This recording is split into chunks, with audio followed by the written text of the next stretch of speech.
இதுதான் ஆண்டவருக்கு பிடிக்கல. உன்னை நான் இதுவரை நடத்தி கொண்டு வந்தேன், நீ தனியா நடந்த நினைக்கிறியா? நான் மேக ஸ்தம்பத்திலும் மக்கள் ஸ்தம்பத்திலும் நானும் உன் கூட தானே நடந்தேன். உன் குடும்பத்துல என்னைக்குமே புரிஞ்சுக்கோங்க, நாளைக்கு ஒண்ணுன்னா ஆமென் ஆபத்தில் என்னை நோக்கி கூப்பிடு. இப்படி ஒரு நபரை சொல்லுங்க பார்க்கலாம். கரங்கள் பிடித்தவரே கைவிட்டு விடுவி. 110வது சங்கீதம் அதனுடைய 3வது வசனத்தை வாசிக்க கேட்கலாம். சங்கீதம் 110:3. உமது பராக்கிரமத்தின் நாளிலே, உமது பராக்கிரமத்தின் நாளிலே உம்முடைய ஜனங்கள் மனப்பூர்வமும் பரிசுத்த அலங்காரமும் உள்ளவர்களாய் இருப்பார்கள். பரிசுத்த அலங்காரமும் உள்ளவர்களாய் இருப்பார்கள். விடியற் காலத்து கற்பத்தில் பிறக்கும், விடியற் காலத்து கற்பத்தில் பிறக்கும் பனிக்கு சமானமாய் உம்முடைய யவ்வன ஜனம் உமக்கு பிறக்கும். உமக்கு பிறக்கும். கரங்களை உயர்த்தி ஹalleluya. கர்த்தர் கடந்த நாளில் இந்த வார்த்தையை கொண்டு இடைபட ஆரம்பித்தார். ஆமென். இந்த நாளிலே நாம ஒரு பெரிய செய்தியை கொஞ்ச நேரத்தில் கேட்க போகிறோம். நல்ல கவனமாய் கேட்கும்படி உங்களை அன்புடன் மிகவும் கேட்டுக்கொள்ளுகிறேன். கர்த்தருடைய பராக்கிரமத்தின் நாள். கர்த்தருடைய பராக்கிரமத்தின் நாள் என்று சொல்லும் போது கர்த்தர் அதிகாரம் செலுத்தும் நாள், அல்லது கர்த்தருடைய வல்லமை வெளிப்படும் நாள், தேவன் ஆளுகை செய்ய ஆரம்பிக்கும் காலம், தேவன் தம்முடைய ஜனங்களுக்காக செயல்படும் நேரம் அது. அப்படிப்பட்ட அந்த பராக்கிரமத்தின் நாளிலே அவருடைய ஜனங்கள் பரிசுத்தமும் மனப்பூர்வமாய் இருப்பார்கள். அதன் அர்த்தம் என்ன? அவருடைய ஜனங்களை பிடித்திருக்கிற அல்லது ஆட்கொண்டிருக்கிற எல்லா அடிமைத்தன கட்டுகளும் அது வேரோடு அறுப்புண்டு போகும், எல்லாம் முறிக்கப்படும். ஆண்டவர் பராக்கிரமம் செய்கிற செயலை வேதத்தில் பல இடங்களில் பார்க்க முடியும். விசேஷமாக ஆமென் சிவந்த சமுத்திரத்திலே கர்த்தர் பராக்கிரமம் செய்தார். ஆமென். கர்த்தருடைய பராக்கிரமம் வெளிப்பட்ட போது இஸ்ரவேலர்கள் எவ்வளவு விடுதலையாய் மீட்கப்பட்டார்கள். அவர்கள் பரிசுத்தம் உள்ளவர்களாய் மீட்கப்பட்டதின் அடையாளம் தான் அந்த எகிப்தை விட்டு கம்ப்ளீட்டா பிரிக்கப்பட்டாங்க. ஆமென். அதற்கு தடையாய் பின்தொடர்ந்து வந்த சத்துரு ஒருவர் கூட மீந்திராதபடி எல்லாரும் வேதம் சொல்லுகிறது அவர்கள் கரையிலே செத்து கிடந்தார்கள் என்று சொல்லப்பட்டிருக்கிறது. கர்த்தருடைய பராக்கிரம், அவருடைய பவர், அவருடைய அதிகாரம் வெளிப்பட்ட நாள் அது. அதுபோலதான் கர்மேல் மலையிலே கர்த்தர் பராக்கிரமம் செய்த நாள் அது. அன்று என்ன உண்டானது தெரியுமா? ஆமென். பாகால் தீர்க்க தரிசிகள் எல்லாம் ஒரே நாள்ல வேரோடு அறுப்புண்டு போகும்படியான செயல் உண்டானது. ஹல்லேலூயா. ஆண்டவர், அதனாலதான் சங்கீதக்காரன் பாடுகிறான், கர்த்தருடைய வலதுகரம் உயர்ந்திருக்கிறது, கர்த்தருடைய வலதுகரம் பராக்கிரமம் செய்யும். ஆண்டவருடைய ஆளுகை. எனவேதான் ஆண்டவர் ஜெபிக்கும்படி சொன்னார், உம்முடைய ராஜ்யம் வருவதாக. ஒரு தேவ பிள்ளையினுடைய எதிர்பார்ப்பும் ஒரு தேவ பிள்ளையினுடைய ஜெபமும் இதுவாகவே இருக்க வேண்டும் என கர்த்தர் விரும்புகிறார். இதுதான் ஒரு தேவ பிள்ளைக்கு மிக மிக தேவை. பெந்தேகோஸ்தே நாளிலே கர்த்தருடைய பராக்கிரமம் வெளிப்பட்டது. பெந்தேகோஸ்தே நாளில் ஆவியானவர் பலமாய் இறங்கினார் என்று வேதத்திலே சொல்லப்பட்டிருக்கிறது. அப்படி இறங்கின போது என்ன உண்டானது தெரியுமா? கர்த்தருக்கு மாத்திரம் மகிமை உண்டாவதாக. அன்று எலியாவின் நாட்களிலே அக்னி இறங்கின போது ஜனங்கள் கர்த்தரே தெய்வம் என்றார்கள். ஆமென். பெந்தேகோஸ்தே நாளிலே அக்னி இறங்கின போது, அபிஷேகத்தின் வல்லமை இறங்கின போது ஜனங்கள் கர்த்தரே தெய்வம் என்று சொல்வது மட்டுமல்ல, ஜனங்கள் எல்லாரும் கர்த்தரிடமாய் சேர்க்கப்பட்டார்கள். ஆமென். கர்த்தருடைய பராக்கிரமத்தின் நாளிலே இதுதான் வெளிப்படுகிறது. அப்படி என்றால் ஒரு தேவ பிள்ளை சபை ஆமென் அதிகமாய் எதிர்பார்க்க வேண்டியதும் ஏங்க வேண்டியதும் அதிகமாய் ஜெபிக்க வேண்டியதும் இதுவாக இருக்கிறது. ஆமென். அவருடைய ஜனம் பரிசுத்த அலங்காரம் உள்ளவர்களாய் மனப்பூர்வமாய்னா என்ன? உற்சாகத்தோடு கர்த்தருக்கென்று எதை செய்தாலும், ஆலயத்தில் வந்து ஆராதித்தாலும், வீட்டில் வந்து ஆராதித்தாலும், பைபிள் எடுத்து படித்தாலும், அதான் ஆமென் ஜெபிக்கும்படி உட்கார்ந்தாலும், அன்னைக்கு நிறைய காரியத்தை செய்கிறோம். ஆனால் மனப்பூர்வமா செய்கிறோமா அப்படின்னு கேட்டால் அது ஒரு பெரிய கொஸ்டின் மார்க். எதிர்பார்ப்பு தான். என்னை உட்பட எல்லாருக்குமே அப்படிதான். ஏன்னா நம்மள மாதிரி உற்சாகப்படுற ஆட்களும் கிடையாது, நம்மள மாதிரி ஈஸியா கரெக்ட் தான் சொல்லுங்க. அதனாலதான் எலியா நம்மை போல பாடுள்ள மனுஷனா இருந்தார். நேத்து பார்த்தா கண்மலை உச்சியில இருக்கிறார், இன்னைக்கு பார்த்தா சூரச்செடிக்க கீழே இருக்கிறார். சண்டே பார்த்தா ஆள் அப்படி ஃபயரா இருப்பாங்க. ஆமே அண்ணா, அதனாலதான் சிலர் எனக்குள்ள ஒரு 3 சேராது வேணும். ஏன்னா நான் எப்படி இருக்கிறேன், நான் ஃபயரா இருக்கிறேன். ஆமே மண்டே பார்த்தா இப்படி இருப்பாங்க. மண்டே அவ்வளவுதான், முடிஞ்சது. கர்த்தர் ஆளுகை செய்யும் போது, கர்த்தர் ஆளுகை செய்யும் போது ஆமே அவர் இளைப்படைவதும் இல்லையா, சோர்ந்து போவதும் இல்லை. இப்படி சொல்லிட்டு என்ன சொல்வார் தெரியுமா, கர்த்தருக்கு காத்திருக்கிறவர்கள் புது பலன் அடைவாங்க. அவங்க ஓடினாலும் இளைப்படையார்கள், நடந்தாலும். அதன் அர்த்தம் என்ன, அவர் எப்படியோ அவருடையவர்களையும் அப்படியே மாற்றுவார். இதுதான் அவருடைய பராக்கிரமம். ஆமென் சொல்லுங்க பார்க்கலாம். ஹalleluya. பரிசுத்தம் உள்ளவர்களா இருப்பார்களா. அப்போ இப்படி அவருடைய ஜனம் மாறும்போது ஒரு எவ்வன ஜனம் பிறக்கும். அடுத்த தலைமுறை கர்த்தருடைய சந்ததியாய், ஆண்டவருடைய சந்ததியாய் எழும்பும். இந்த நாளிலே சபைக்கு தருகிற ஒரு எச்சரிப்பின் செய்தி இது. அப்போ தேவ ஜனம், தேவ பிள்ளைங்க பரிசுத்த அலங்காரமும் மனப்பூர்வமாய் மாறவில்லை என்றால் அடுத்த தலைமுறை ஒரு பெரிய கேள்விக்குறிதான். ஆமென். அடுத்த தலைமுறை அவருக்கென்று ஆமென் விடிய காலத்து கற்பத்தில் பிறக்கும் பணிக்கு சமானமாய் உம்முடைய எவ்வன ஜனம்னா யூத். ஆமாம், அதை அடுத்த தலைமுறை என்று சொல்லும்படி விரும்புகிறேன். அடுத்த தலைமுறை உமக்கு பிறக்கும், உமக்கு பிறக்கும், உமக்கு பிறகு. எத்தனை பேர் இது வேணும்னு சொல்றீங்க? ஆண்டவரே, அடுத்த தலைமுறை ஆண்டவருடைய சந்ததி எனப்படணும். ஹalleluya. அருமையான பெற்றோரே, உங்கள் வலது கரத்தை உயர்த்தி சொல்லுங்கள், ஆண்டவர் நீர் தந்த சுதந்திரம் உம்முடைய சந்ததி என்று அறியப்படுவதாக, அறியப்படுவதாக. அடுத்த தலைமுறை இதை எப்படி போனா என்ன? இன்னைக்கு நம்ம இதுல நம்ம மைண்டை செட் பண்ண மாட்டேங்கிறோம். ஆமை, கர்த்தரால் ஆசீர்வதிக்கப்பட்ட சந்ததி என்று அறியப்பட விரும்புகிறோம். ஆண்டவருடைய சந்ததி என்று அறியப்பட விரும்புகிறோமா என்ற கேள்வி நம்ம பல நேரத்தில் யோசிக்கிறது இல்லை. கர்த்தருக்கு மாத்திரம் மகிமை உண்டாவதாக. மோரியா மலையில ஆபிரகாமை உன்னை நான் நடத்தி கொண்டு வந்தது. ஹalleluya. கர்த்தருக்கு மகிமை உண்டாவதாக. ஆமென். உனக்குள்ள இருக்கிற அதே விசுவாசம் யாருக்குள்ளும் வரணும் தெரியுமா? ஈசாக்குக்குள்ளும் வரணும் என்பதற்காக. ஆமென். தேவன் நடத்துகிற பாதை ரொம்ப ஆச்சரியமா இருக்கும், ரொம்ப அதிசயமா இருக்கும். வாழ்க்கையில இப்படிப்பட்ட ஒரு டிரான்ஸ்ஃபர்மேஷன், இப்படிப்பட்ட ஒரு மாற்றத்துக்கான ஒரு நாளை கர்த்தர் குறித்து வைத்திருப்பார். அப்படி ஒரு மாற்றத்துக்கான, அப்படிதான் மோசே கிட்ட திடீர்னு சொல்லுவார், நீ எல்லாருக்கும் முன்னாடி யோசுவாவை மேன்மைப்படுத்து அப்படிம்பார். அந்த ஒரு டே, அந்த ஒரு ஷிஃப்ட் நடக்குதாங்க. ஆமே, நான் உன் வாயில் அருளி என் வார்த்தைகளை உன் வாயிலிருந்தும் உன் சந்ததியின் வாயிலிருந்தும் உன் சந்ததியினுடைய சந்ததியின் வாயில், இதெல்லாம் ஒவ்வொருவருமே வாக்குத்தத்தமா எடுத்துக்கொள்ள வேண்டும்.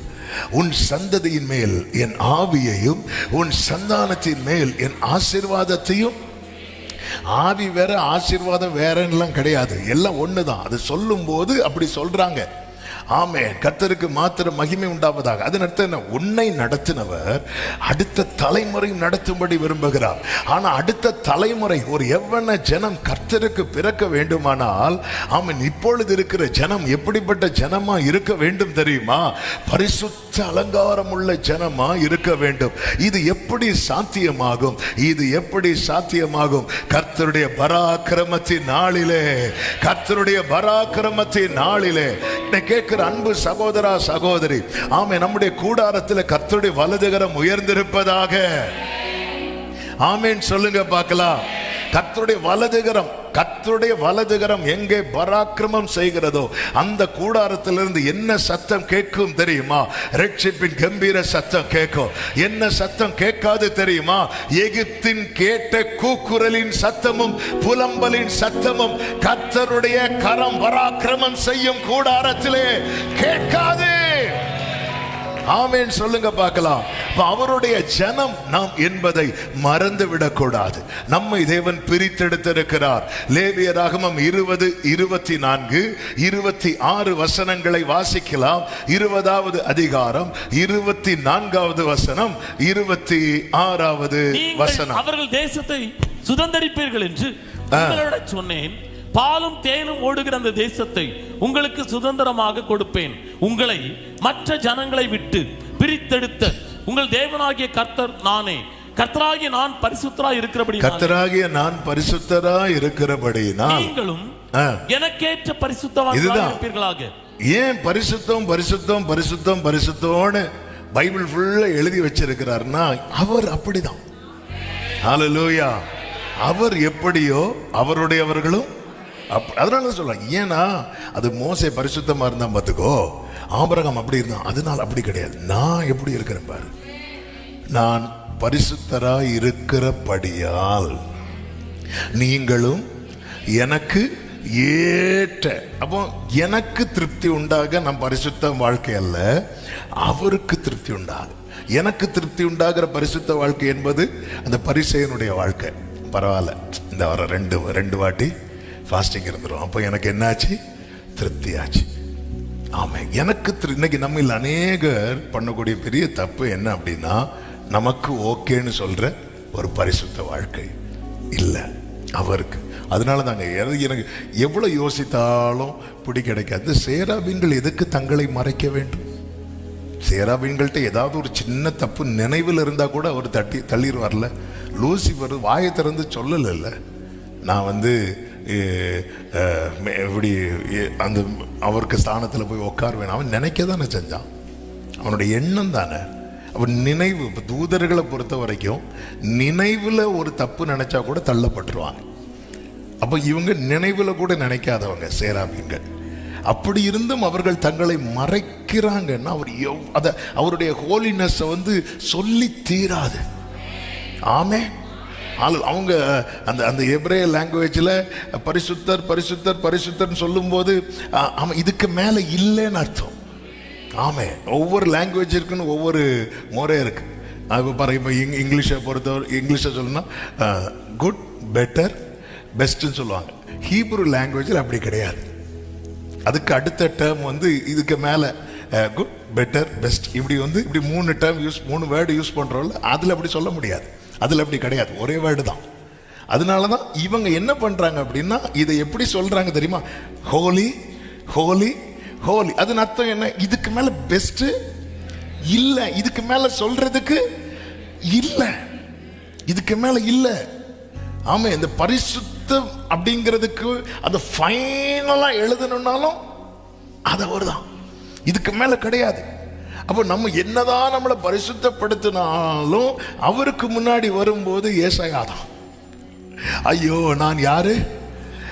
அப்போ பரிசுத்த அலங்காரம் உள்ளவர்களா இருக்க முடியுமா? பைபிள் காண்பிக்கிறது அல்லவா அவருடைய பராக்கிரமத்தின் நாளிலே. அப்போ தேவ பிள்ளைகளுடைய ஜெபம் இதுவா இருக்க வேண்டும். ஆண்டவரே நீர் ஆளுகை செய்வீராக. ஆமென். வேதத்திலே பல சூழ்நிலைகளில் ஆமென் காணப்பட்ட ஜனங்களுடைய நிலைகளை வேதத்திலே பார்க்க முடியும். வேகமாக ஒரு 4 விதமான ஜனத்தின் மனநிலைகளை நான் ஜனங்கள் வாழ்ந்த நிலைகளை சொல்லும்படி விரும்புகிறேன். ஆமாம். ஒன்று, நோவா காலத்து ஜனங்கள். நோவா காலத்து ஜனங்கள். இந்த நோவா காலத்து ஜனங்களை நீங்க பார்த்தீங்கன்னா அவங்க எப்படிப்பட்டவர்களா இருந்தார்கள் என்றால், மத்தேயு 24வது அதிகாரம் அதனுடைய 38, 39 வசனங்களை பார்க்கும்போது, மத்தேயு 24, 38, 39 எப்படி எனில், ஜலப்பிரளயத்துக்கு முன்னான காலம், ஜலப்பிரளயத்துக்கு முன்னான காலம் நோவா. அதாவது நல்ல கவனமா கேளுங்க, அடுத்து என்ன காலம் என்று தெரியாம நம்ம வாழ்ந்துட்டு இருக்கிறோம். ஒரு ஆமேன் சொல்லுங்க பார்க்கலாம். என்னைக்குமே ஒரு தேவ பிள்ளை இதை மனசுல வைக்கணும். ஆமே, அடுத்து என்ன காலம் என்று எனக்கு தெரியாது, ஒரு நாள் பிறப்பது கூட தெரியாது. இப்படிதான் வாழ்ந்து கொண்டிருக்கிறோம். ஜலப்பிரளயத்துக்கு முன்னான காலத்திலே நோவா பேழைக்குள் பிரவேசிக்கும் நாள் வரைக்கும் ஜனங்கள் புசித்தும் குடித்தும் பெண் கொண்டும் பெண் கொடுத்தும் ஜலப்பிரளயம் வந்து அனைவரையும் வாரிக்கொண்டு போகும் மட்டும் உணராதிருந்தார்கள். அவங்க உணராதிருந்தார்கள். பெண் கொண்டும் பெண் கொடுத்தும் குடித்தும் இப்புசித்தும். நீங்க இந்த ஜனங்கள் இதுல என்ன தப்பு இருக்கு அப்படின்னு கேட்கலாம். இதுல என்ன தப்பு இருக்கு? இந்த இடத்துல அவங்க அப்படி தப்பு பண்ணாங்க, இப்படி அப்படியெல்லாம் ஒன்றும் சொல்லப்படலையே. இதுல என்ன தப்பு? இதுல என்ன தப்பு இருக்கு தெரியுமா? இந்த ஜனங்கள் தங்களுடைய எந்த ஒரு காரியத்திலையும் யார இன்வால்வ் பண்ணல தெரியுமா? ஆண்டவரை. அதாவது தேவனற்ற ஒரு வாழ்க்கையை வாழ்ந்துட்டு இருக்கிறாங்க. அதாவது ஒருத்தங்க புசித்து குடித்து ஜாலியா இருக்கிறாங்கனாலே அவங்க எப்படிப்பட்ட லைஃப்ல இருக்கிறாங்க? நல்ல சந்தோஷமான வாழ்க்கையில இருக்கிறாங்க. தேவனை தங்களுடைய எந்த காரியத்திலையும் சேர்த்துக்க மாட்டாங்க. எந்த காரியத்திலையும் சேர்த்துக்க மாட்டாங்க. அவங்களுக்கு எது மட்டும்தான் பிரதானமா இருந்துச்சு அப்படின்னா இந்த வேர்ல்ட்லி பிளஷர்ஸ். ஆமே, அவங்களுக்கு பூமியில இருக்கிறது வரைக்கும் நம்ம எப்படி இருக்கணும்? ஜாலியா இருக்கணும், சந்தோஷமா இருக்கணும். இது ஒண்ணுதான். அதனாலதான் இங்க இப்படி சொல்லப்பட்டிருக்கிறது. இது ஒண்ணுதான் அவர்களுடைய நோக்கமாக இருந்துச்சு. இப்படிப்பட்ட ஒரு மனநிலைமை உள்ள ஜனங்கள் தேவனை சேர்த்துக்கவே இல்லை. எந்த காரியத்துக்கும் தேவனிடத்தில் ஒரு ஆலோசனை கேட்கவோ, தேவ சமூகத்தில் வைக்கவோ, ஆண்டவரிடத்துல ஜெபமாகவோ விண்ணப்பமாக வைக்கவோ, ஆராதனை செலுத்தவோ ஒண்ணுமே கிடையாது. ஆமே, சண்டையா ஓய்வு நாள் தானே, தூங்குவோம், அவ்வளவுதான், முடிஞ்சு. தேவனை எதுலையுமே சேர்த்துக்க மாட்டாங்க, எதுலையுமே சேர்த்துக்க மாட்டாங்க.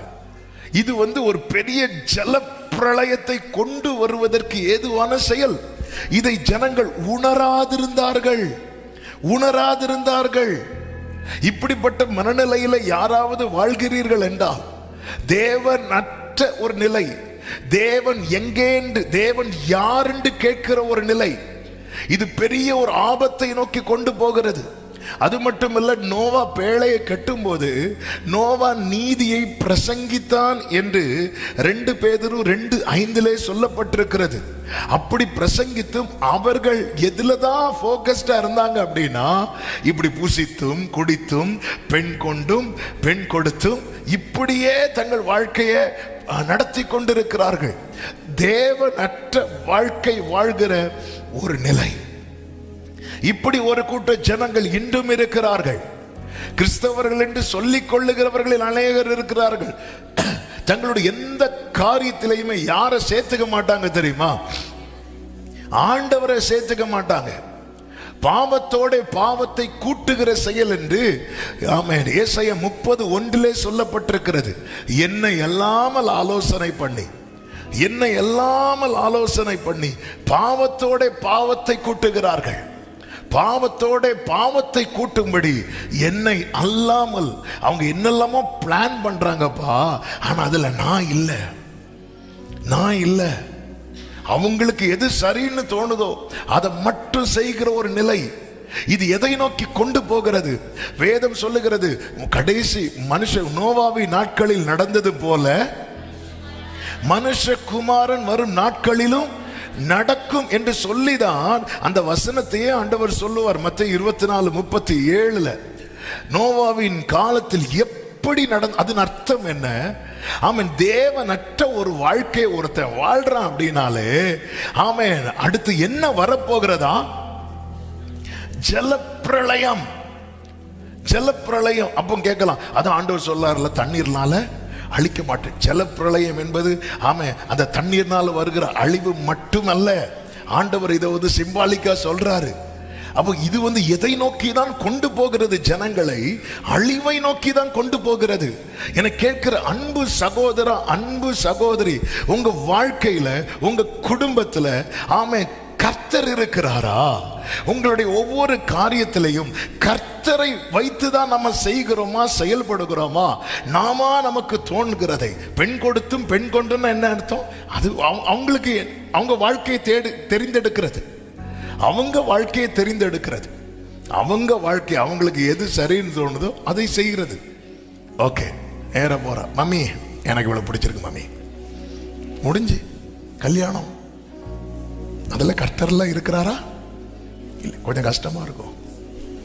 ஆமே, நோவாவின் காலத்தில் எப்படி நடந்ததோ மனுஷகுமாரனுடைய காலத்திலும், அதாவது மாம்சமும் மனசும் எதை விரும்புகிறதோ அதை மட்டும் செய்து வாழ்கிற ஒரு வாழ்க்கை.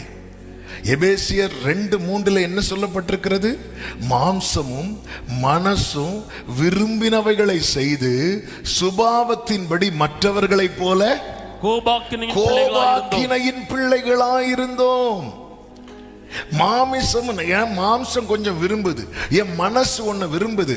இது தேவனுக்கு பிரியமா இல்லையான்னு நான் கேட்கவே மாட்டேங்கிறேன். எனக்கு கேட்ட மேக்சிமம் அவர் இல்லைன்னு தான் சொல்லுவார். ஆமா, இந்த ஆகாபு யுத்தத்துக்கு போகணும். யுத்தத்துக்கு போகும்போது ஒரு கடமை உண்டு. இஸ்ரவேலின் ராஜாக்கள் அல்லவா, அவங்க எல்லாம் பண்ண என்னன்னா தீர்க்கதரிசியை கொண்டு வருவாங்க. தீர்க்கதரிசி வார்த்தையை கொடுப்பாரு, அவங்க அதை என்ன பண்ணுவாங்க? ஃபாலோ பண்ணுவாங்க. சாமுவேல் காலத்திலேருந்து இதுதான் நடக்குது. இப்போ ஆகாபு யாரெல்லாம் கொண்டு வரனா ஒரு 400 தீர்க்கதரிசிகளை கொண்டு வரான். ஒரே ஒரு தீர்க்கதரிசியை கொண்டு வரல. எந்த தீர்க்கதரிசியை கொண்டு வரல? ஏன் அவனை கொண்டு வரல? அவர் வந்தா என்னதான் சொல்லுவாரு? நோன் தான் சொல்லுவாரு. நமக்கு நோன் சொல்றவரு வேண்டாம், எஸ் சொல்ற 400 தீர்க்கதரிசிகள் இருக்கிறாங்க. இதுக்கு மேல நீ நமக்கு என்ன வேணும்? 1 பெருசா 400 பெருசா? 400 வரவன் ஏசா. தனியா நிக்கிறாள், அவன் தான் யாக்கோபு. ஹல்லேலூயா. அவர் ஏசாவின் தேவன் அல்ல, அவர் யாக்கோபின் தேவன். ஆமென். இதே போலதான் நம்ம ஆண்டவரை சேர்த்துக்க மாட்டோம், ஆண்டவரை இன்வால்வ் பண்ண மாட்டோம் நம்ம லைஃப்ல. எந்த ஒரு காரியத்துல தேவனற்ற நிலையில வாழ்கிறோம். தேவனற்ற நிலைன்னா என்ன? ஆமா, நான் கிறிஸ்தவன் இல்லையா? கிறிஸ்தவன் தான். நீங்க சர்டிபிகேட்ல பாருங்க, கிறிஸ்டியன் தான் இருக்கும். கிறிஸ்டியன் மட்டுமா இருக்கும்? எல்லாமே இருக்குல்ல, எல்லாம் இருக்கு. கிறிஸ்து எங்க?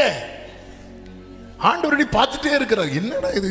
இவரை உருவாக்கின இந்த ஜனத்தை நான் எனக்கென்று ஏற்படுத்தினேன், இவர்கள் என் துதியை சொல்லி வருவார்கள்.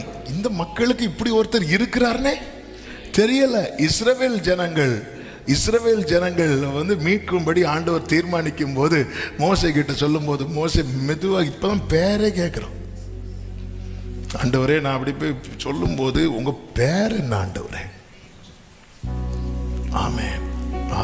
எப்படிங்க இருக்கும் உங்க பிள்ளை உங்க வீட்டில் பிறந்து வளர்ந்து, ஆமென், தாய்ப்பால் குடித்து தகப்பன் தோளில் படுத்து இப்படி வளர்ந்து கல்யாணம் கட்டி கொடுக்குறீங்கன்னு வைங்களேன். அன்னைக்கு ஆமா மம்மி உங்க பேர் என்ன? டாடி உங்க நான் டாடின்னு கொடுக்க பேரை மறந்துடுறேன். என்ன பேர் டாடி? இப்படி கேட்டா எப்படி இருக்கும்? ஆமாம், ஒருதான் கூட்டு உங்க அப்பா பேர் என்ன? டாடி. இப்படியா சொல்லுவோம். இன்னைக்கு நம்ம இப்படிதான் சொல்லிட்டு இருக்கிறோம். உன் தேவன் யார்? அவர் இயேசு தேவன். இதுக்கு மேல தெரியாது. ஆமென். தேவனற்ற ஒரு வாழ்க்கை இது எதை நோக்கி கொண்டு போகிறது? இது ஒரு பெரிய ஜலப்பிரளயத்தை நோக்கி கொண்டு போகிறது. ஒரு தேவ பிள்ளை உணர்ந்தவன் என்ன செய்தான் தெரியுமா? உணர்ந்தவன் பேழை கட்டினான். உணர்ந்தவன் பேழை கட்டுறதுனா என்னங்க? பேழை கட்டுறதுனா என்ன? பேழை கட்டுறதுனா என்ன? கர்த்தருடைய வார்த்தையின்படியே செய்தான். அதான் பேழை. ஆமென். ஆதியாகமம் 6வது அதிகாரம் அதனுடைய கடைசி வசனத்தை பாருங்கள். நோவா அப்படியே செய்தான். தேவன் தனக்கு கட்டளையிட்டபடியெல்லாம் அவன் செய்து முடித்தான். செய்து இதுதான் பேழை. நம்ம லைஃப்ல பேழை கட்டுனா குடும்பம் காக்கப்படும். கைகளை உயர்த்தி, பேழை கட்ட கிருபை தாங்கப்பா, பேழை கட்ட கிருபை தாங்கப்பா, பேழை கட்ட கிருபை தாங்கப்பா. ஆமென் சொல்லுங்க பார்க்கலாம். நோவா அப்படியே செய்தான். ஆமென். ராகா பேழை கட்டினாளா? ராகா பேழை கட்டினாளா? கெட்டுனா குடும்பம் காக்கப்பட்டல. என்ன செய்தான்? அப்படியே செய்தான். அவள்கிட்ட என்ன சொன்னாங்க? நாங்க வரும்போது நீ இந்த வீட்டில் இருக்கணும், இந்த சிகப்பு நூல் இந்த ஜன்னல்ல தொங்க விட்டுருக்கணும். ராகாம் கிட்ட போய் நீளம் இவ்வளவு அகலம் இவ்வளவு சொல்லல. நான் சொல்றது புரியுதான்னு தெரியல. என்கிட்ட அவர் சிலது சொல்லுவார், நான் அதை செய்யறேன்னா பேழை கட்டுறேன்னு அர்த்தம்.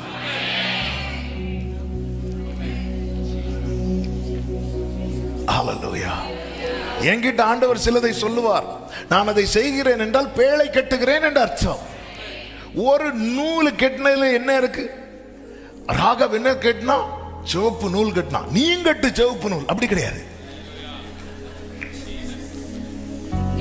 ஆமென். கெட்டு சிவப்பு நூல் பாரு, பைபிள்லயே இருக்கு சிவப்பு நூல்.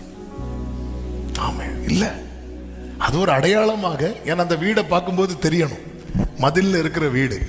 எல்லா வீடும் ஒரே மாதிரி இருக்கும், வேற யாரும் கூட்டிட்டு வந்துடக்கூடாது. அப்போ கரெக்டா பார்க்கணும். அப்போ பார்க்கும்போது அடையாளமா என்ன? நீ எந்த ஜன்னல் என்ன கட்டி இறக்கணி, அதுலேயே அந்த நூலை கட்டிரு, அந்த கயிறை கட்டிரு. அப்போ பார்த்தா தெரியும். அவ இதுல என்ன இருக்கு? அப்படி அல்ல. பேழை கட்டுறாங்க. அவன் செய்தான் கட்டளையிட்டபடி எல்லாம் இருக்கு. எத்தனை 2 பலகை வைக்கலன்னா இப்ப என்ன இருக்கும்? மற்றவங்க வெளியே செத்துருப்பாங்க, இவங்க அவங்களாவது கொஞ்ச நேரமாவது நீந்தி இருப்பாங்க. இவங்க உள்ளே மூச்சு முட்டி சீக்கிரமே வெளியே சாகிறத வரை நிறைய பேர் உள்ளதான். அவனாவது வெளியே 4 இடத்துக்கு போய் பார்த்து எடுத்து உலகத்தை அனுபவிச்சுட்டாவது சாவான். இது உலகத்தை அனுபவிக்க மாட்டான், உள்ளே அனுபவிக்க மாட்டான். இன்னைக்கு நிறைய பேர் இப்படிதான் சுத்திட்டு இருக்கிறாங்க. அவனாவது உலகத்தை அனுபவிச்சுட்டு சாவறான். இவனுக்கு வெளியும் போக முடியாது, உள்ளேயும் தண்ணி ஏறிட்டு. இது செய்யலைன்னா என்ன? இன்னைக்கு இப்படிதான் நிறைய விட்டுட்டு இருக்கிறோம். இல்ல, அதாவது தேவனற்ற இன்னைக்குள்ள இந்த வார்த்தைகள் எல்லாமே நம்ம கண்ணுக்கு முன்னாடி நம்ம பார்த்து கொண்டிருக்கிறோம். தேவனற்ற ஒரு வாழ்க்கை. அதாவது நான் சந்தோஷமா இருக்கணும், நான் ஹாப்பியா இருக்கணும், நான் மகிழ்ச்சியா இருக்கணும், அதுக்காக என்ன வேணாலும் செய்யணும், நான் சாப்பிடணும். அதுக்காக கல்யாணம் பார்த்துருக்கீங்களா? பழத்தை எடுக்க எழும்புவோம், சேர் எடுத்துருவான். ஏன்னா நான் சாப்பிடணும், அவன் சாப்பிடலன்னு பாரு, அவனுக்கு பழம் கிடைச்சல, போக சொல்லுங்க. சாப்பிட்டுட்டு இருக்கும்போது இப்படி இருப்பாங்க பார்த்துட்டு. ஆமா, கொஞ்சம் அப்படி நீங்க சாப்பிடும்போது கொஞ்சம் ஏதாவது மாறிட்டு, ஆமா அவ்வளவுதான். அப்படி நான் சாப்பிடணும், நான் புசித்து கொடித்து, அதாவது என்னுடைய மாம்சம், என்னுடைய மனசு, இதை நான் திருப்திப்படுத்தி நல்லா புரிஞ்சுக்கோங்க. உங்க மாம்சத்தையும் நம்முடைய மாம்சத்தையும் மனசையும் திருப்திப்படுத்தி எதுலையாவது நிறைவை கண்டிருக்கிறோமான்னு பார்த்தா இல்லை. இதான் உண்மை. எதுலையாவது நிறைவை கண்டிருக்கிறோமா? இல்லை. நிறைவு அப்பா சமூகம் மட்டும். ஹல்லேலூயா. பேழை கட்டுங்கள். உங்க குடும்பம் ரட்சிக்கப்படும், உங்க பிள்ளைங்க பாதுகாக்கப்படுவாங்க, உங்க மருமக்கள் பாதுகாக்கப்படுவாங்க. ஆமென். இது அசதியா இருக்கிற காலம் அல்ல. ஒரு எவ்வன ஜனம் பிறக்கணும்னா பேழை கட்டணும். ஆமென். சொல்லுங்க பார்க்கலாம். நேரம் போகிறது. 2வது மோசே காலத்து ஜனங்களை நீங்க பாத்தீங்கன்னா தெரியும். அவங்க கர்த்தர் கொடுத்த ரட்சிப்பை விட எகிப்தின் வாழ்க்கைய அதிகமா விரும்பினாங்க. இது ரட்சிக்கப்பட்ட ஜனம்.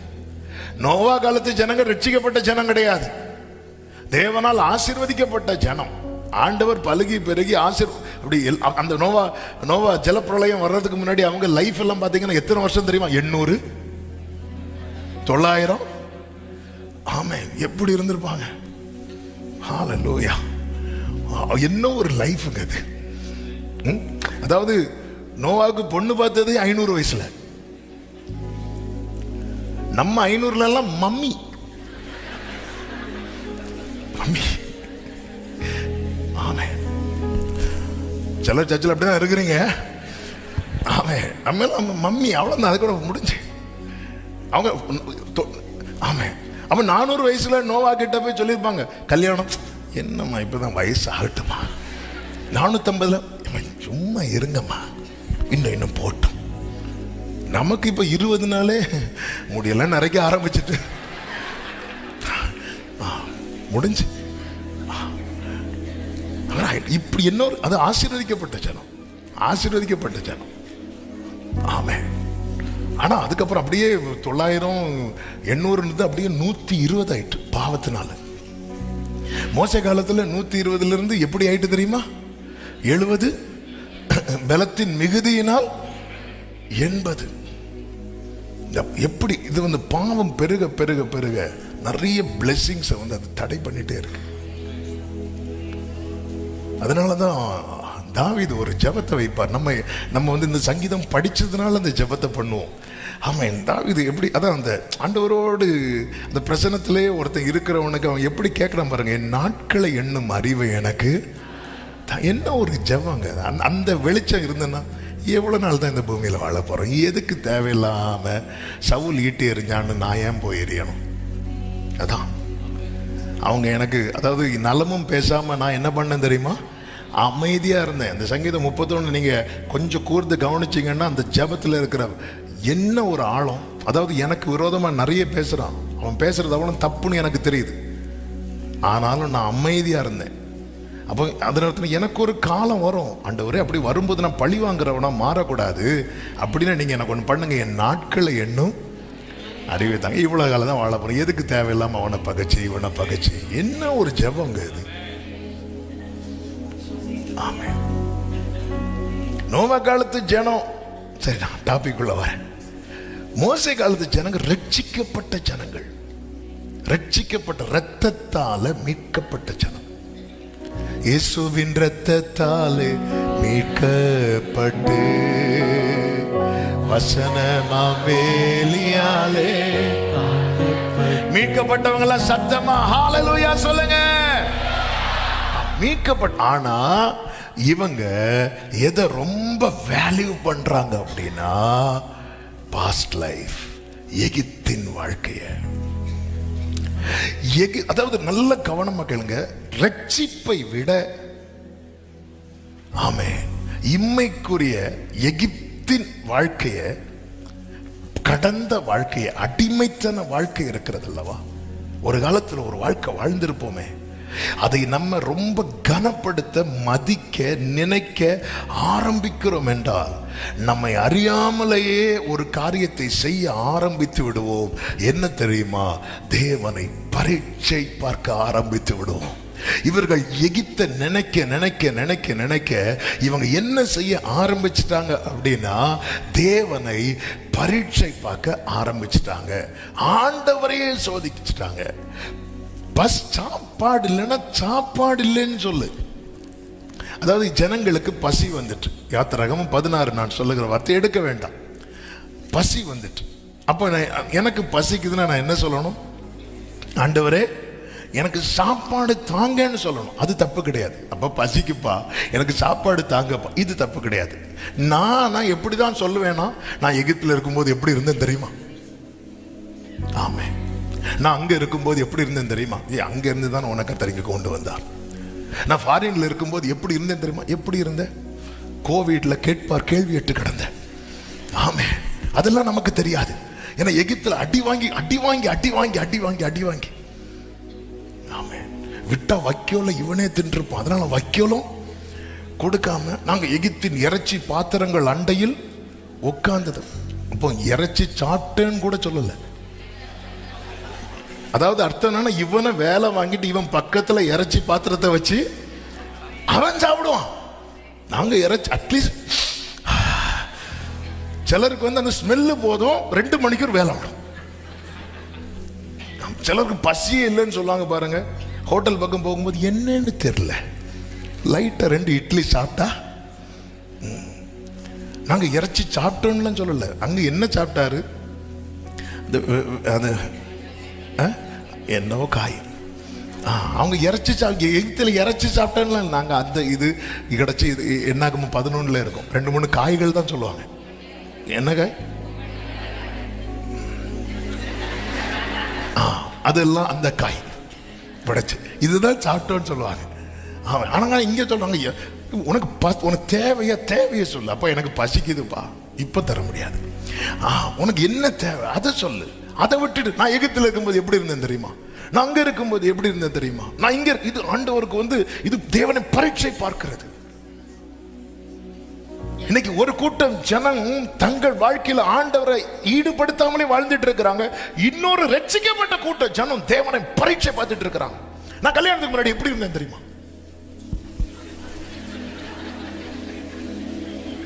10 வருஷத்துக்கு முன்னாடி எப்படி இருந்தேன் தெரியுமா? 10 வருஷத்துக்கு முன்னாடி முடி இருந்து, இப்ப இல்ல.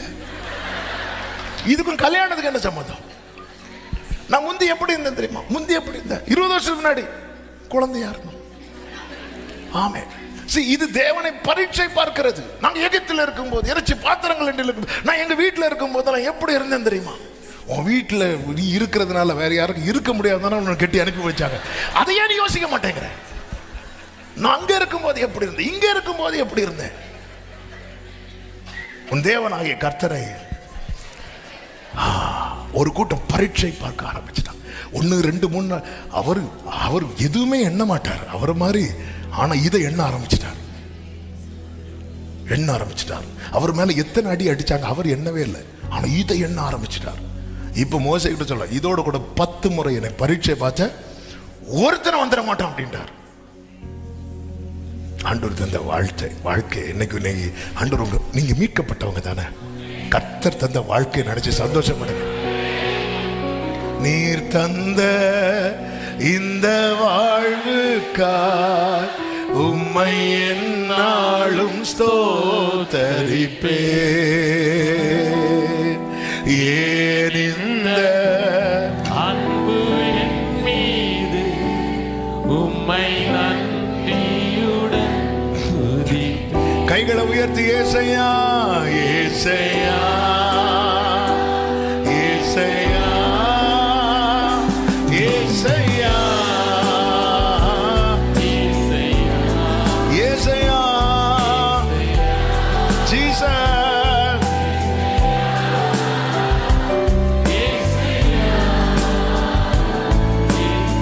ஆமென். நீங்க உங்க வாழ்க்கையை கொஞ்சம் திரும்பி பாருங்க. இன்னைக்கு ஒரு பாதையில கர்த்தர் நடத்துறாருல, இன்னொரு பாதையை ஆண்டவர் தடுத்து கண்ணுக்கு முன்னாடியே தடுத்து இதுல நடத்தி இருப்பார். நீங்க உங்க லைஃபை கொஞ்சம் ஆவிக்குரியவன் நிதானிக்கிறான் இருக்கு. ஆமென். பவுல் மக்கெதோனியாவுக்கு வர்றார். அந்த இடத்துல போட்டு அவரை அடி அடிக்கிறாங்க. அடிச்சு காலை தொழு மரத்தில் கட்டி போடுறாங்க. பவுல் அப்படியே இருக்கிறார். கொஞ்சம் அப்படி யோசிக்க ஆரம்பிக்கிறார். யோசிச்சதுக்கு அப்புறம் தான் தெரியுது, நம்ம பித்தினியாவுக்கு தானே போக பிளான் போட்டோம். அவர் அதை ஸ்டாப் பண்ணி தானே இங்கே அதை பிளாக் பண்ணார்ல, பிளாக் பண்ணி தான் நீங்கள் கொண்டு வந்தார். அப்போ இதில் எனக்கு ஏதோ நன்மையை வச்சிருக்கிறார். சீலா எலும்பு. சீலா பவுலுக்கு ஒய்ஃப் கிடையாது. ஏன்னா ஒரு ஆள் கேட்டாங்க, பவுலும் ஷீலாவும் இங்கிலீஷ் இல்லை. அது கூட ஏன்னா ஃபஸ்ட்டு பவுலும் பர்னபாவும் போயிட்டு இருந்தாங்க. ஒரு சின்ன கிளாஷ் வந்துச்சு பவுலுக்கும் பர்னபாவும் மார்க் விஷயத்தில். மார்க்னா 12th மார்க் இல்லை, மார்க் சீஷன். ஆமாம், மார்க்கு கூட ஒரு சின்ன கிளாஷ் ஆச்சு. கிளாஷ் ஆனோன்னா 2 பேர் பிரிஞ்சிருவாங்க. பிரிஞ்சதுக்கப்புறம் அதுக்கப்புறம் சேர்ந்துருவாங்க. அப்போ சிலர்களும் அப்போ கிளாஷ் நல்லதான் இல்லை சேர்ந்துருவாங்க. ஏன்னா பவுல் நிருபத்தில் எழுதுவா, நீ மார்க்கை கூட்டிகிட்டு வா அப்படின்வார். அதுதான் பரிசுத்தவான்கள். அவங்களுக்குள்ள வரும், ஆனால் சேர்ந்துருவாங்க. அவன் ஆண்டவருடைய பிரசன்னத்தில் இருக்கிறவனுக்கு பகையை சுமக்க முடியாது. ஏன்னா அவன் கிறிஸ்துவ சுமக்கிறவன். கிறிஸ்துவ ரொம்ப நேரம் சுமக்கிறவனுக்கு பகை ரொம்ப நேரம் சுமக்க முடியாது. ஆமேன்னு சொல்லுங்க பார்க்கலாம். அப்போ அதுக்கப்புறம் சீலா கூட வருவார். சீலா இவங்க 2 பேரும் தான் போவாங்க. இவர் இது ஒன்று ஸ்டாப் பண்ணி தான் எனக்கு கொண்டு வந்திருக்கிறார். அப்போ இதில் ஏதோ ஒன்று வச்சிருக்கிறார். எழும்பு நம்ம துதிப்போம். இதான் லைஃப். உங்கள் லைஃப்பை நீங்கள் திரும்பி பாருங்கள். இன்னைக்கு இது எதுக்கு இந்த கஷ்டம், ஏன் இப்படி நம்ம நினைக்கிறோம்? இது இன்னொரு ஆங்கிளில் பாருங்கள். ஒரு ஃபியூ இயர்ஸ் பேக் திரும்பி பாருங்கள். ஏதோ ஒன்று நம்ம லைஃப்பில் ஒன்று நம்ம இன்னொன்றில் திரும்பி இருப்போம். ஆண்டவர் ஏதோ ஒன்று ஸ்டாப் பண்ணி ஏதோ ஒன்று கேன்சல் பண்ணி. ஹல்லேலூயா, ஹல்லேலூயா, ஹல்லேலூயா. ஆமாம், சிலர் அரை மார்க்கு குறைஞ்சுன்னு ஃபீல் பண்ணுவாங்க. எனக்கு அரை மார்க்கு குறைஞ்சதுனால எனக்கு மெடிசின் கிடைக்கல, எனக்கு 1 மார்க்கு குறைஞ்சதுனால. ஆமென். ஒரு ஃபியூ இயர்ஸ் கழிச்சு இந்த 1 மார்க் குறைஞ்சதுக்காக நீங்க தேங்க் பண்றீங்களா இல்லையா பாருங்க. இதுதான் கர்த்தர். ரட்சிக்கப்பட்டவங்க வாழ்க்கையில கர்த்தர் அனுமதிக்கிறது தீமைக்கு அல்ல. ஆமென் சொல்லுங்க பார்க்கலாம். இதுதான் கர்த்தர் கொண்டு வருகிறார். கர்த்தர். ஆனா ஜனங்க மீட்பை விட எகிப்தை ரொம்ப வேல்யூ பண்ண ஆரம்பிச்சிட்டாங்க. எங்க ஒரு பிரச்சனை வந்ததும் நாங்க வனாந்தரத்தில் சாகணுமா இப்படி கேட்டா பிரச்சனை இல்லை. எகிப்துல கல்லறை இல்லைன்னா இதுதான் பரீட்சை பார்க்கிறது. நாங்க தண்ணீர்ல சாகணும், தண்ணீர் இல்லாம சாகணுமா, நான் அவன் கையில சாகணுமா? இது வேவு பார்த்துட்டு வருவாங்க பாருங்க, அங்க ஏத்தி இருக்கிறாங்க, எபூசியா இருக்கிறாங்க, அவங்க இருக்கிறாங்க, இவங்க, ஐயோ நம்ம இவங்க இல்லையா சாகணும். இப்படி சொன்னா பிரச்சனை இல்லை. இதுக்கு எகிப்துல சாகிறதே பரவாயில்ல, அங்கேயாவது மணி அடிப்பாங்க, இங்க ஒண்ணும் கிடையாது. இதுக்கு அங்க இதுதான் ஆண்டவருக்கு பிடிக்கல. உன்னை நான் இதுவரை நடத்தி கொண்டு வந்தேன், நீ தனியா நடந்த நினைக்கிறியா? நான் மேக ஸ்தம்பத்திலும் மக்கள் ஸ்தம்பத்திலும் நானும் உன் கூட தானே நடந்தேன். மோசே காலத்து ஜனங்க இது என்னாச்சு தெரியுமா? ஆண்டவர் என்ன ஆரம்பிச்சிட்டார். உன் தேவனாகிய கர்த்தரை, ரட்சிக்கப்பட்ட அன்பு சகோதரா சகோதரி, வாலிபங்க இருக்கிறீங்க, பெரியவங்க இருக்கிறீங்க, முதியோர்கள் இருக்கிறீங்க, ஊழியர்கள், இது அநேகர் கேட்டுக்கொண்டிருக்கிறீர்கள். ஆமே, நம்ம மீட்பை விட எதையுமே பெருசா வேல்யூ பண்ணவே கூடாது. ஹல்லேலூயா. ஒரு மனிதன் இந்த உலகம் முழுவதையும் ஆதாயப்படுத்தி கொண்டாலும் தன் ஜீவன் நஷ்டமானால் அதனால் அவனுக்கு ஒரு லாபமும் இல்லை. ஆமென். ஹல்லேலூயா. இந்த ஆத்மா மீட்பு அது எவ்வளோ ஆண்டவர் இவ்வளோ பண்ணியிருக்கிறீங்கப்பா. என் மீது அன்பு கூர்ந்து பலியானி சிலுவையில் எனக்காய் இரத்தம் சிந்தி கழுவினே. கைகளை உயர்த்தி சொல்லுங்க, பிரித்தெடுத்தீ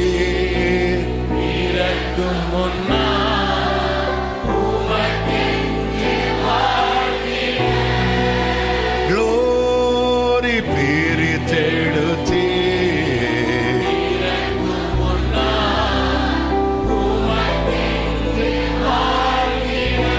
ஆராதனை ஆராதனை சரபலப கரபபதன. ஆமே, நேரம் போகிறது, வேகமாய் சொல்லுகிறேன். அடுத்து சாமுவேல் காலத்து ஜனங்கள். சாமுவேல் காலத்து ஜனங்களை பார்த்தீங்கன்னா திடீர்னு எல்லாரும் சாமுவேல் கிட்ட வராங்க, வந்து சொல்றாங்க, எங்களுக்கு ஒரு ராஜாவை ஏற்படுத்த வேண்டும் அப்படின்னு கேட்கிறாங்க. இதுவரை இஸ்ரவேலுக்கு ராஜா கிடையாது. எல்லாத்துக்கும் ஆளை கொடுத்தார், தீர்க்கதரிசிக்கு ஆளை கொடுத்தார், ஆசாரியர்களுக்கு ஆளை கொடுத்தார், நியாயம் விசாரிக்கிறதுக்கு ஆளை கொடுத்தார். ஆனா ஆளுகை செய்யறதுக்கு மட்டும் ஆளை கொடுக்கல. அதாவது நபரை ஏற்படுத்தவில்லை. ஏன்னா அவர் ராஜாவா இருந்து நடத்துகிறார், அவர் ராஜாவா இருக்கிறார். ஜனங்க இப்படி கேட்டதும் சாமுவேல் நினைச்சிருப்பார், நமக்கு வயசாயிட்டு நம்ம பிள்ளைங்களை அக்செப்ட் பண்ணல, அதனால தான் இவங்க இப்படி கேட்குறாங்கன்னு ஆண்டவரேன்னு வரும்போது ஆண்டவர் வேதனையாய் சொல்லுவார். 1 சாமுவேல் 8:7, ஆமென், அவர்கள் உன்னை தள்ளவில்லை, நான் அவர்களை ஆளாதபடிக்கு என்னை தள்ளினார்கள். இந்த ஜனங்களுக்கு ஆமென் மனித ஆளுகையை தேவ ஆளுகையை விட பிரதானமாய் பார்த்தார்கள். ஆண்டவருடைய வேதனை, நான் அவர்களை ஆளாதபடிக்கு. இன்னைக்கு நம்முடைய மனம், நம்முடைய இருதயம் யாரை ராஜாவாக கொண்டாடுகிறது? அவன் ராஜான்னு சொல்லும்போது நம்ம இப்ப இந்த ராஜ வர்ணத்தில் இல்லாததுனால நமக்கு அது புரியாது. அவன் யாரை தலைவராக நம்முடைய இருதயம் கொண்டாடுகிறது? இது ரொம்ப முக்கியம். தேவன் அதை கவனிக்கிறார். ஆமென். என் இருதயம் யாரை தலைவராக கொண்டாடுகிறது? ஆண்டவர் சொல்லுகிறார், நான் அவர்களை ஆளாதபடிக்கு.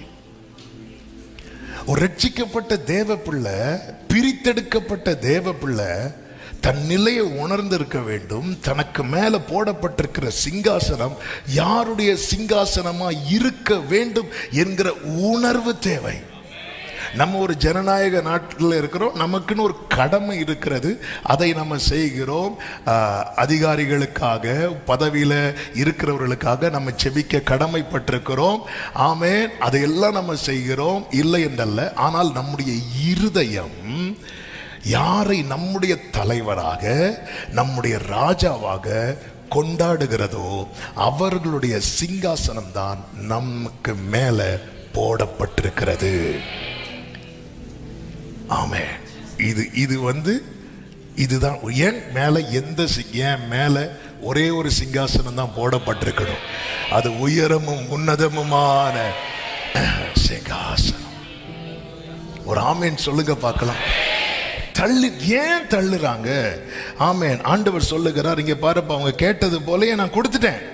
ஆனா அவன் நாளைக்கு வரக்கூடிய பிரச்சனைக்கெல்லாம் இவங்க தான் பொறுப்பு அப்படி சொல்லிட்டு நிறைய வார்னிங் கொடுக்கும் போது 19வது வசனத்தை பாருங்கள்.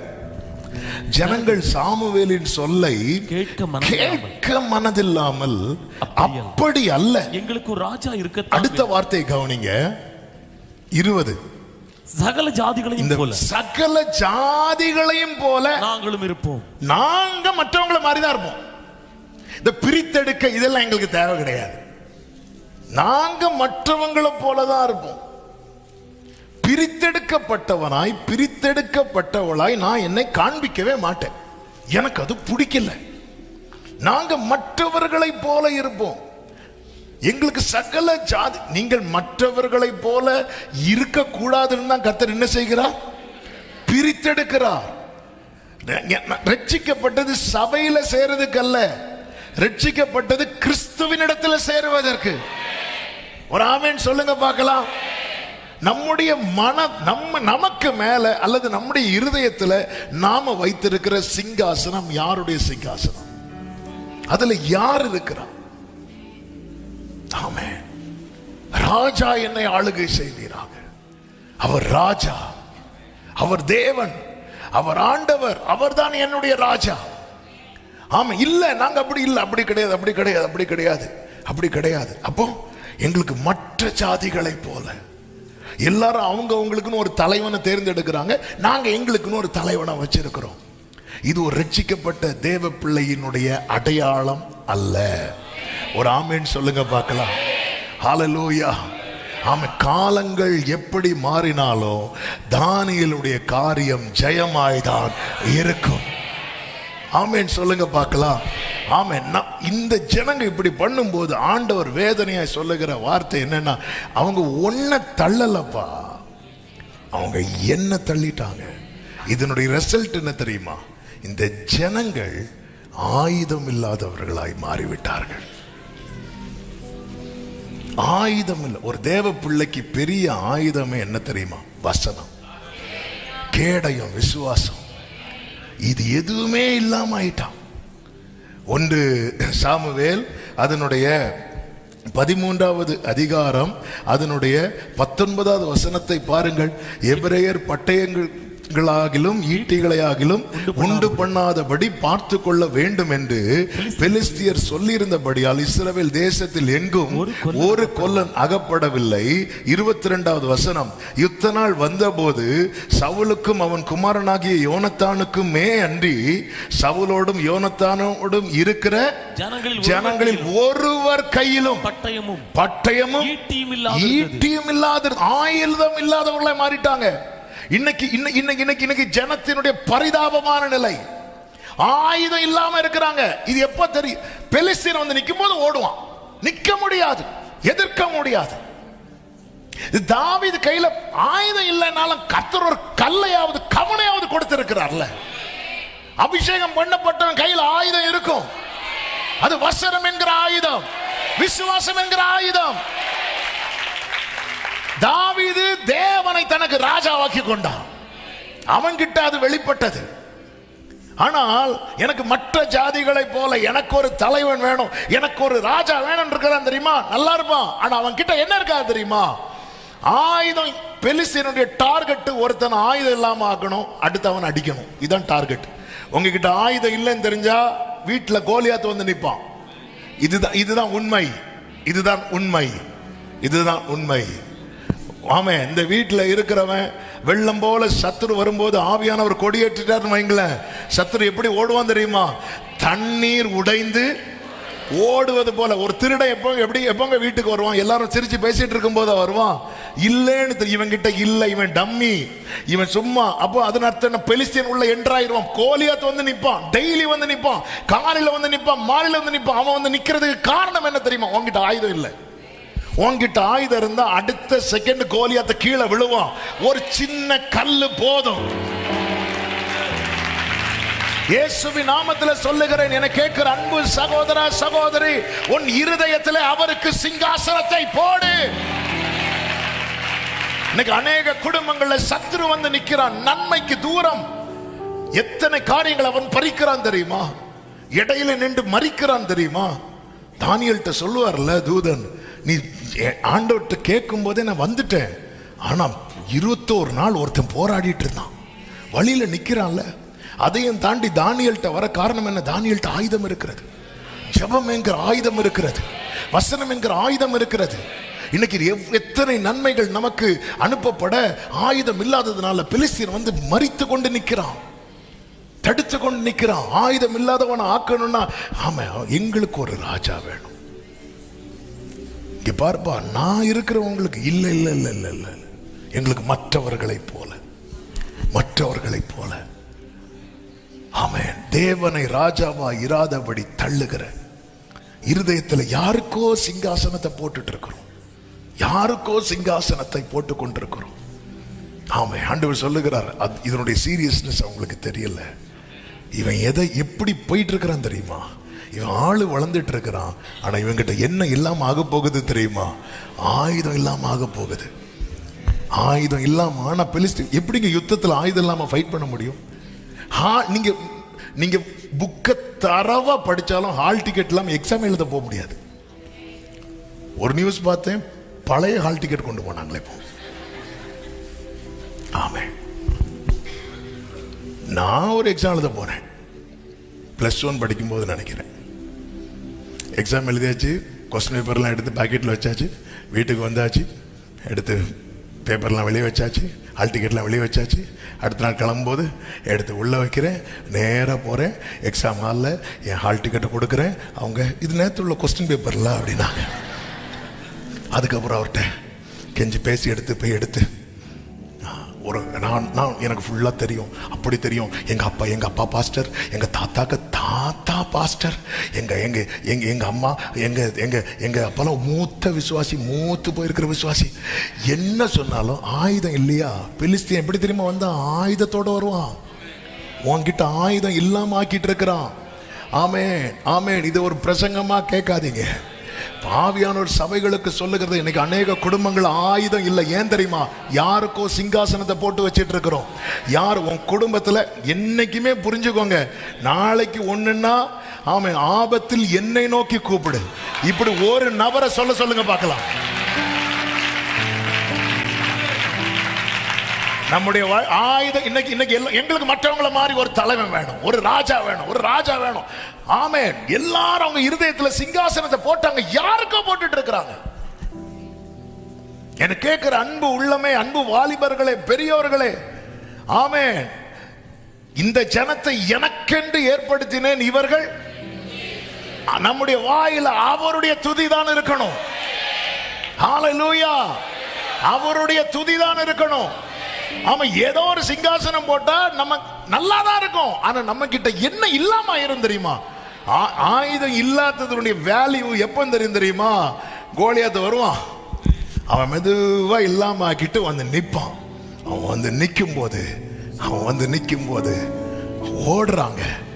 ஓடும்போது மறைவாய் வளர்க்கப்பட்ட ஒரு தாவீது இருந்தான், அபிஷேகம் பண்ணப்பட்ட ஒரு தாவீது.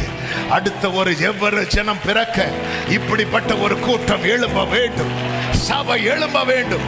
மறைவாய் உருவாக்கப்படுகிற தாவீதாக. ஆமென். இன்னொரு வார்த்தையை டச் பண்ணிட்டு இந்த செய்தி கர்த்தருக்கு சித்தமானால் அடுத்த வாரம் தொடரும். ஆமென். 4வது ஒரு டைப் ஜனம், எலியாவின் நாட்களில் உள்ள ஜனம். 1 ராஜாக்கள் 18:21. வேகமாய் வாசிக்கலாம். 1 ராஜாக்கள் 18:21. அப்பொழுது எலியா சகல ஜனத்தண்டைக்கும் வந்து, நீங்கள் எந்த மட்டும் 2 நினைவுகளால் குந்தி நடப்பீர்கள். 2 நினைவுகளால் குந்தி நடக்கிற ஜனம். நல்ல கவனமா கேளுங்க போதும். 2 நினைவுகள். டபுள் மைண்டட் பீப்புள்னா இதுவும் ஓகே, அதுவும் ஓகே. ஆமே. இஸ்ரவேலின் தேவனும் ஓகே, பாகாலின் தேவன். ஆகாப் வந்து இஸ்ரவேலின் ராஜா, அதனால ஆகாபை வந்து அக்செப்ட் பண்ணிட்டாங்க. நான் ஆகாப் வந்து ஒருத்தியை கூட்டிட்டு வரான். யாரை தெரியுமா? ஏசபேல் உள்ள எதையும் கொண்டு வரா தெரியுமா? பாகாலையும் கொண்டு வரா. இந்த ஜனங்க பரவாயில்ல, ஏசபேல் தானே, ஆகாப் தானே, இவங்க அக்செப்ட் பண்ண ஆரம்பிச்சிட்டாங்க. ஒரு ஒரு அநீதிக்கும் நீதிக்கும் சம்பந்தமே கிடையாது. இந்த ஜனங்க அக்செப்ட் பண்ண ஆரம்பிச்சிட்டாங்க. பாகால் ஏசபேல் கொண்டு வரும்போது பாகால் விக்கிரகத்தை மட்டும் கொண்டு வரல, 850 பாகால் தீர்க்கதரிசிகளையும் உள்ள கொண்டு வந்துட்டான்.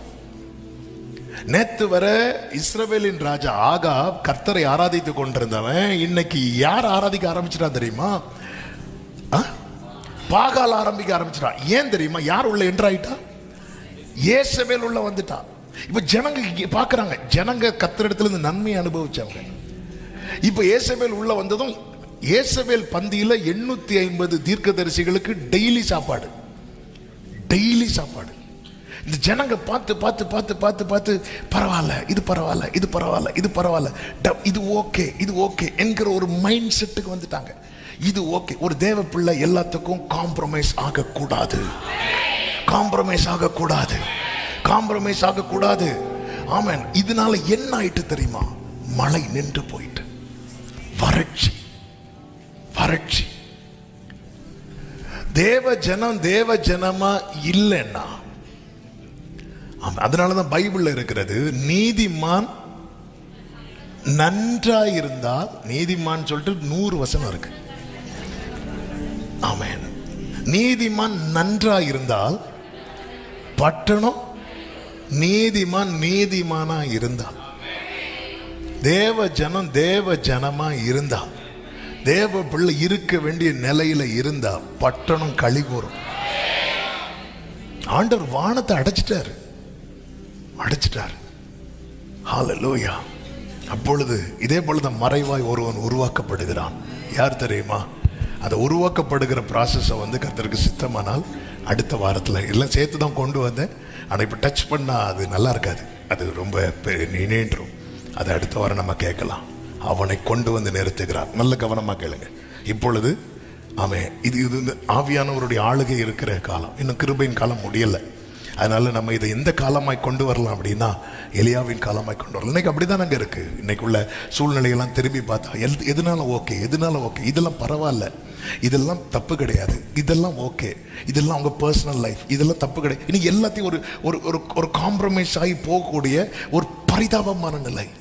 ஒரு பரிசுத்தமுள்ள தேவனை ஆராதிக்கிற தேவ சந்ததி நாம எப்படிப்பட்டவர்களாக இருக்க வேண்டும்? இந்த 2 நினைவுகளால் குந்தி நடக்கிறதுனுடைய விளைவு என்னவா தெரியுமா? சரியான ட்ராக்ல ஓட முடியாது. ஆமா, இன்னைக்கு இந்த ட்ராக்ல இருப்போம், நாளைக்கு அந்த ட்ராக்ல இருப்போம். நமக்கு தெரியாது எந்த ட்ராக்ல இருக்கும்போது அவர் வருவார்னு. அவர் எப்படி வருவேன்னு வேற சொல்லி இருக்கிறார், திருடனை போல வருவேன்னு வேற சொல்லி இருக்கிறார். நமக்கு தெரியாது. அதனாலதான் நியமித்த பாதை நம்மள ட்ராக். நம்ம என்ன தெரியுமா, ட்ராக் எல்லாம் முடிச்சுட்டு திருப்பி வந்துடலாம். அப்படி வர முடியாது, அப்படிதான் சிம்சோன் நினைச்சான். பெலிஸ்தியர் வந்ததும் இப்போ போவேன் கடைசியில் போக முடியல. அப்படி ஓட முடியாது. ஆமே, ஆண்டவரே நான் ஆகாதவனாய் போகாதபடிக்கு, அப்படிதான் நான் ஆகாதவனா போயிடக்கூடாது. இதான் பவுலுடைய பயம். ரட்சிக்கப்பட்டவனுடைய பயம், அபிஷேகம் பண்ணப்பட்டவனுடைய பயம், ஊழியர் செய்கிறவனுடைய பயம், கர்த்தரை ஆராதிக்கிறவனுடைய பயம். ஆகாதவனா போயிடக்கூடாது, ஆகாதவனா போயிடக்கூடாது. ஆமென். நோவா காலத்துல ஜனங்க செய்த செயல்னால அழிந்தார்கள். எலியா காலத்துல அறிந்தார்கள். என்ன அறிந்தார்கள் தெரியுமா? கர்த்தரே தெய்வம் என்று. அப்போ எலியா ஒரு பெரிய பிரசங்கம் பண்றார். அந்த பிரசங்கத்துக்கு ஒரு எஃபெக்ட் இல்லை, ஒரு ஆமேன் கூட இல்லை. ஆமே, 1 ஹவர்ல எத்தனை ஆமேன் உங்கள்கிட்ட வாங்க வேண்டியிருக்கு, இல்லைன்னு அடுத்த பாயிண்ட் போகாது. இங்கே இப்படி பேசிட்டு சில இடத்துல போய் பேசும்போது, ஆண்டவரே ஆமே, யாருமே ஆமேன்னு சொல்ல மாட்டேங்கிறார்.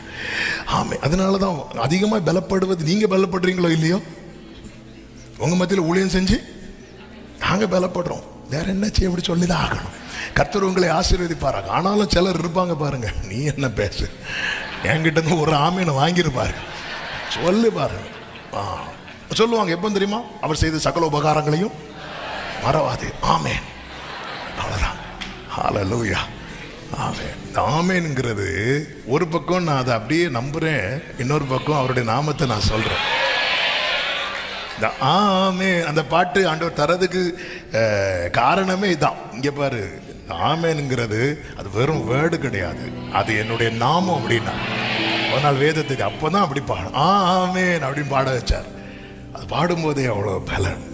ஆமீன்ங்கிறது அது வெறும் வேர்டு கிடையாது. நான் ஒவ்வொரு தடவை ஆமீன் சொல்ல சொல்ல அவர் நாமத்தை நான் பிரைஸ் பண்ணிட்டே இருக்கேன். ஹல்லேலூயா. அப்போ இந்த காலம் நமக்கு எந்த காலமா மாறிடக்கூடாது? நோவா காலமா மாறிடக்கூடாது. எலியா காலமா இருக்கட்டும். ஆமே, நோவா காலத்தில் அழிந்தார்கள், எலியா காலத்தில் கர்த்தரே தெய்வம் என்று அறிந்தார்கள். அதுக்கு என்ன தேவை? பிரசங்கமா தேவை இல்ல, அக்கினி. அக்கினி. ஹல்லேலூயா. நம்ம ஊர்ல கேட்காத பிரசங்கமா, நம்ம ஜனங்க கேட்காத பிரசங்கமா கர்த்தருடைய ஆவியானவர் பேசின வார்த்தை இதுதான். இனி இனி இனி இனி இனி இனி இனி ஒரு அக்கினியை நான் அனுப்ப போறேன். ஒரு அக்கினியை நான் அனுப்ப போறேன். அந்த அக்கினியை பார்த்து சொல்ல போறாங்க, கர்த்தரே தெய்வம். எத்தனை பேர் என் குடும்பத்துல இந்த அக்கினி வேணும்? என் சபையில இந்த அக்கினி வேணும். என் தேசத்துல இந்த அக்கினி வேணும். ஓரக்காரமா ஆமென். இந்த அக்கினி வேணும். ஹல்லேலூயா. இதுக்காக மறைவாக உருவாக்கப்படுகிற எலியாக்கள் தேவை. கர்த்தருக்கு சித்தமானால், கர்த்தர் அனுமதித்தால் அடுத்த ஞாயிற்றுக்கிழமை நம்ம அதை தியானிக்கலாம். இப்ப நம்ம எல்லாரும் எழுந்து நின்று அந்த அக்கினியின் அனுபவத்தை தாங்க. ஆண்டவரே, எலியாவின் தேவனே, இறங்கிடும் நேரமே. எலியாவின் தேவனே, ஆமென், இறங்கிடும் நேரமே. அசைவாடும், அசைவாடும். கோரி உடரா ஹந்தரா ஹரா ஹரா ஹரா ஹரா.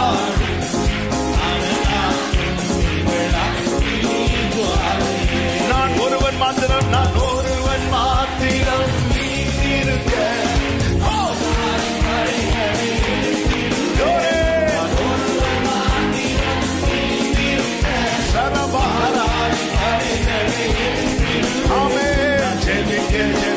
அவன் தலையசைப்பான். அவன் நெருப்பாய் இறங்கிடுவான். என் தெய்வம் ஆவியே, ஆவியே. உடரா லரா லரா லரா லரா. சேரே மாமா தரா.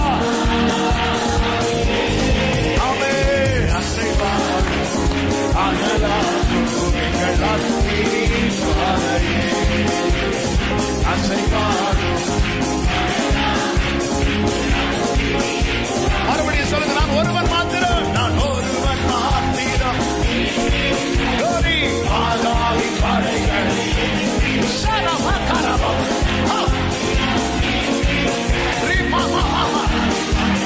பிரித்தெடுக்கிறார், பிரித்தெடுக்கிறார், பிரித்தெடுக்கிறார். உடரா ஹந்தரா. நெருப்பாய் இறங்கிடுவா. என் தெய்வம் நெருப்பா. ஜெபிக்க ஜெபிக்க ஜெபிக்க ஜெபிக்க அவன் தலை. Yes Lord, we need that fire. எங்களுக்கு அந்த அக்கினி தேவை. உடரமா கரமா. ஆவியே, ஆவியே, ஆவியே.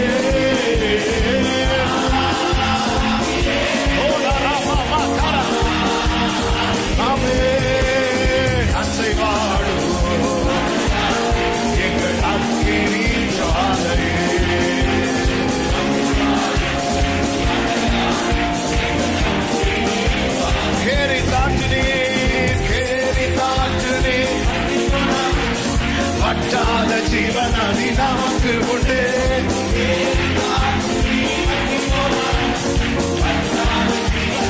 அவன் பின்னிட்டு பாராமல் முன்னடப்பு. அவன் அழைத்தவர் தரம் நடத்தும். பின்னிட்டு பாராமல், பின்னிட்டு பாராமல். சொல்லு சபையே. அவன் அழைத்தவர்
நன்றி ஆவியானவரே, நன்றி ஆவியானவரே.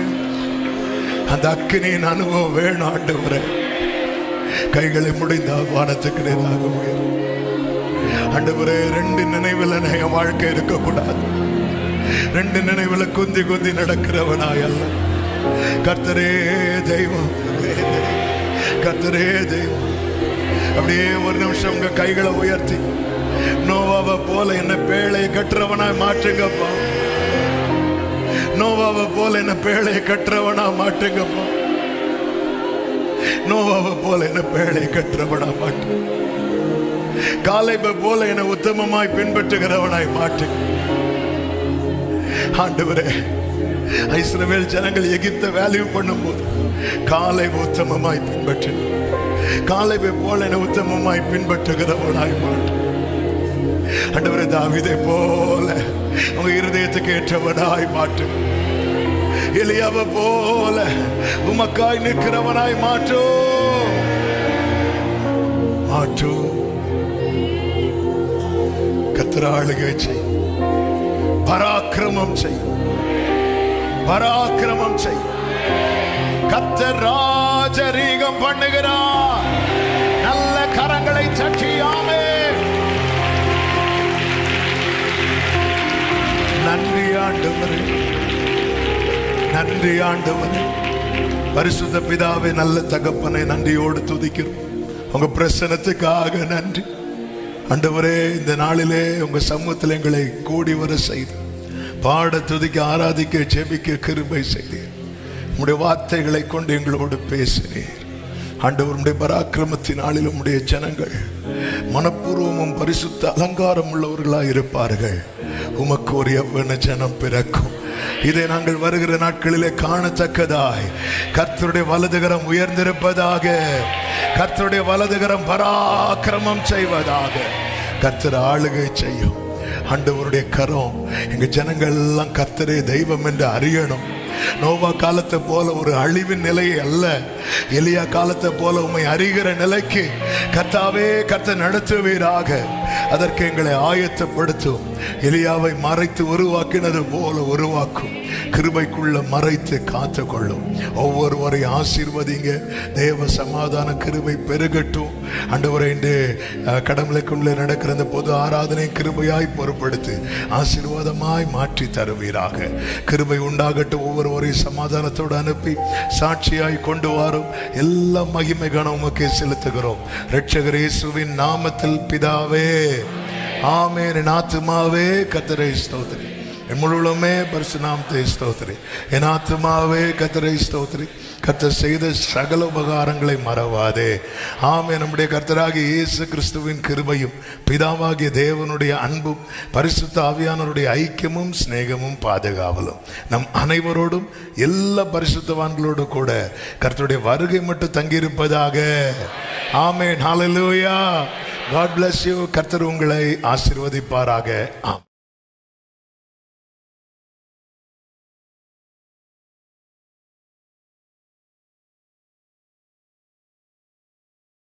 நானும் கர்த்தாவே உம்மை நம்பியுள்ளேன். நீரே என் தேவன்.